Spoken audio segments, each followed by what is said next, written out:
Morning everybody. It's currently 5:30.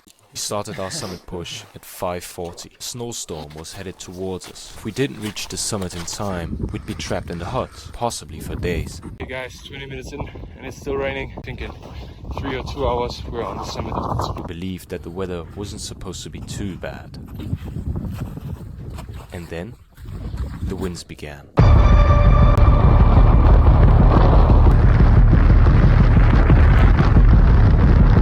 For 2 hours we fought our way up into the storm until suddenly it all stopped.